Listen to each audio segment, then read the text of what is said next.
Hi, everybody, and welcome to October's forecast. I decided to use the Good Tarot deck today. A little bit of a story behind this deck. I, several years ago, was attending a Hay House event, and they always have all the tables out with lots of books and decks to choose from. And I always think it's very special when something is just gifted to you. I always feel like that's the universe reaching through somebody and doing something because it's meant to be. So I've gone back several times to buy books and decks and things that interested me. And I was purchasing something, and one of the women working at one of the tables handed me this deck and said to me, no charge. And I said, well, why is that? She said, because your group gets to have that deck. And I said, well, I'm not with that group. And she said, just keep it. So that really meant a lot to me. It made me think of some of the other times in my life where I've just been gifted something special, like when I was in Tibet and I was at one of the roadside stands, and a lady there handed me a bracelet and said, no money. She just gave it to me, and that's still something I treasure to this day. And even as a kid, I remember walking through a mall one day and this mysterious gentleman just coming up to me and handing me Claire Prophet's book on Saint Germain. Like, why me? And it was really a special book. It meant a lot to me to read it. So, there are just those moments where the universe is working through people and bringing things to you that you're meant to have. And this is a very beautiful deck. So if you don't own the Good Tarot, it's one of Colette Reid's decks, and it's well worth having. The imagery is gorgeous. Of course, all of her decks are gorgeous. So for October, the cards I picked, it's very interesting to me because for those of us who've really, we really, really feel the Mercury retrogrades, some of you may have noticed, for example, the booking app on my website has changed. Mercury retrograde came along and weird things were happening. That app wasn't loading properly, so I shifted to something that's working much better. A lot of times electronic things will go funky. Communication with people will sometimes be misinterpreted. Travel plans can go awry. And also just a feeling, I know for a lot of us, we're really going deep into our stuff. So you might have found you had less energy to externalize. Things that normally would get you up in the morning, get you going. Maybe you felt a certain aimlessness because you were meant to go internal and just really, go deep into whatever is the next level of stuff you're supposed to be working on. And as of yesterday, yay, Mercury retrograde was done. So you might have noticed that you've got more energy now. You've got more focus. You've got that get up and go. I know for myself, it's been really sudden.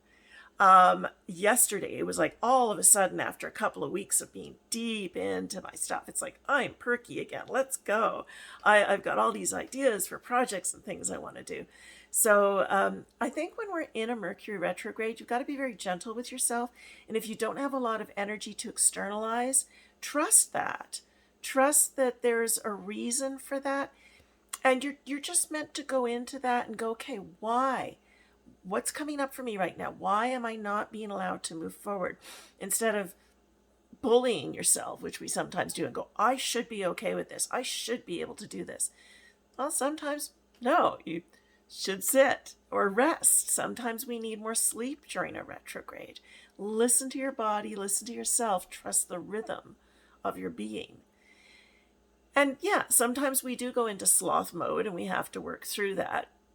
But if you're even feeling slothful, I would say that's a good time to go, okay, instead of just being a sloth here and just doing things to amuse myself, can I take at least some of that time and just really sit with what's coming up for me and get some internal usefulness out of this slothful experience? So let's get to this month, because everything is shifting. It's interesting, just to give you a quick glance, everything's really watery here.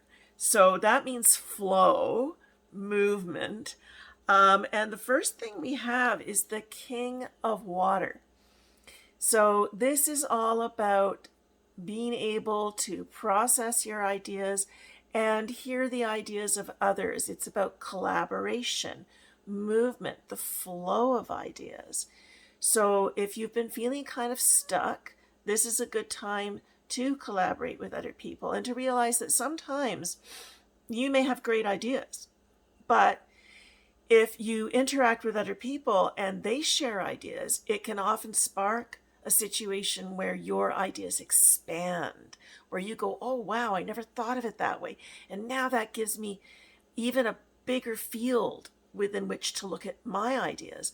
Or you may put your ideas together and come up with something better in that combination of ideas. So that creativity, that collaboration, that willingness to work together can yield some really amazing possibilities. So it's saying allow for that, foster that creativity and collaboration.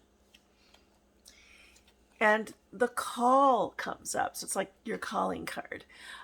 It's all about life purpose. It's all about that sense of, oh, yes, I'm doing what I came here to do.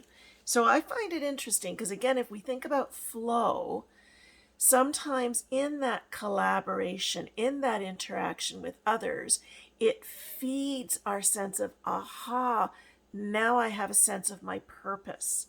I know for myself, for quite a while now, I've been collaboratively involved in the new app that's come out called Deckable. I'm super excited about it. I've designed my own Oracle deck that's on there.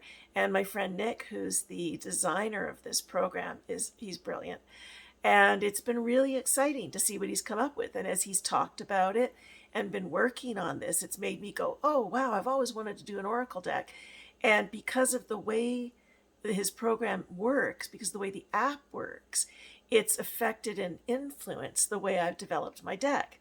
So my decks are these beautiful, full colored, layered images that, with written prompts to get you to look at what the card means, but also with the app you can journal, you can shift into meditation mode so you can see the whole image on your phone or your iPad and just sink into it, because all of my images are designed to provoke whatever's in your subconscious to come to the surface. So I loved that he said, oh, I'm going to make it so you can meditate with your cards. I was like, wow, how cool is that? And so I love the way the cards came out as a result of the app. So think about ideas you're exchanging with people. How can that support you flowing more clearly into your purpose? In other words, we're not meant to just sit in a box by ourselves and figure it all out ourselves. We're meant to interact with people and let that spark some of that creativity. And then the last card is the King of Air. So this is the intellectual component, saying, you've collaborated, you've got your great ideas here, you have a sense of your purpose and where you're going. Now build the structure. Now get the clarity of how you want to bring this into being. So I really like that. I really like that idea of becoming more disciplined, more structured now. And now that we're out of the Mercury retrograde, we can. You're going to have the energy for it to go, okay, I want to get this going. Here's how I'm going to do it. I'm moving on this. So everything here is about movement, about flow, but flow that is really clear in the direction that it's going. Really helps you to go, I get it. That's the next step. That's the next step that I need to take.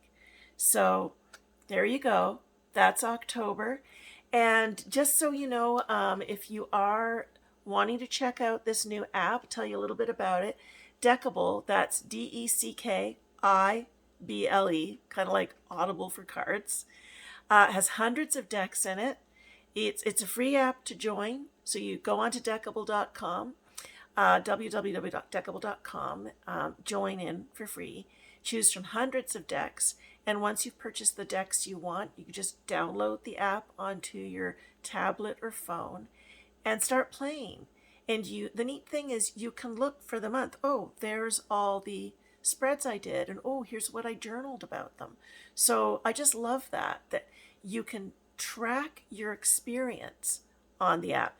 And I've actually put in a lot of custom spreads to go with my deck. So there's a lot of very creative people out there. And if you're somebody who's always wanted to create your own Oracle deck, guess what? You get to do it on Deckable. And you can sell your decks, you can promote them. It's a really creative resource. So I hope you'll check it out. Thanks for tuning in for October, and I'll look forward to seeing you again next month.